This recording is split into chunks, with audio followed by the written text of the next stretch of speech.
Music. Acoustical waves vibrate at differing frequencies and dynamic sequences, which is processed by consciousness, evoking emotions and assigning meaning. In conjunction with synchronicity, it becomes a means through which the universe may speak to you. You know, that cinema cliche of the right song playing at the right time. Sometimes that happens in real life, and if you pay close attention, all of the answers are embedded in the music you consume. This occurs with other media as well, but music acts as the soundtrack for our lives, and so has a background function, whereas other media requires our attention to be consumed.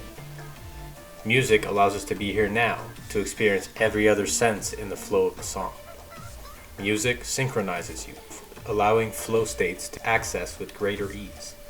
This is why we listen to music while we work, or while we exercise, or make art, or even party. To be in the flow is to be here now. It is to be aware that you are the same flow as the rest of the universe.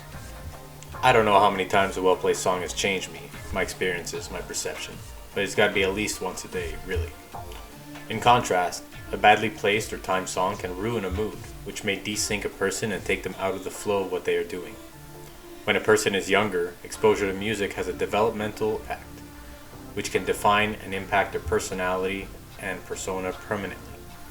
Some songs stay with us forever, acting as a psychological anchor and augmenter that lifts us up in times when we are low or when we need to boost to go beyond limits. For me, the earliest such music would have to be System of a Down, which was the first album I'd ever purchased at 10 or 11 years old.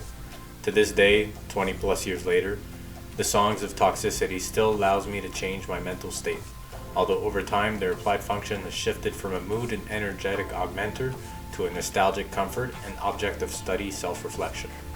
I've long held the notion that one of the most effective ways to get to know someone is to look at their music playlists, which act as a psychological mapping of a person. This is true of all people's consumption habits, but music is uniquely accessible and offers insights that are less obvious through other consumption preferences. Of course, this doesn't mean that the psychological mapping is easy to decipher, but it remains a window into the soul, to the mind.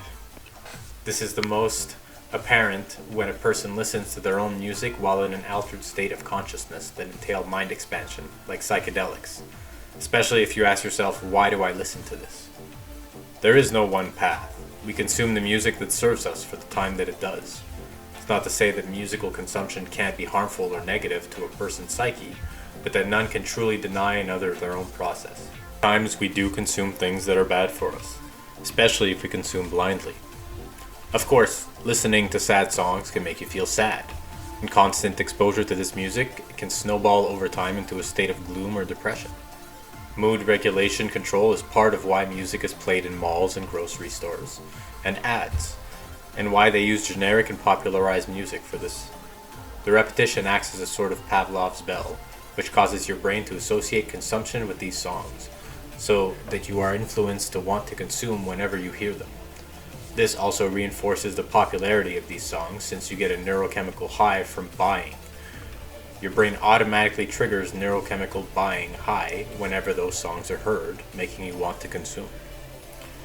There's also the inverse impact, where some are so far from the frequency of these popular songs that hearing them triggers negative responses like disgust or discomfort.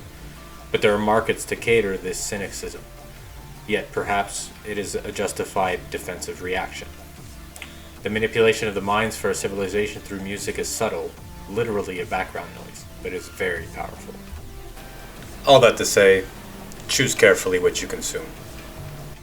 Thank you for tuning in. Feel free to like, subscribe, and stay tuned for more episodes coming soon. Have a great one.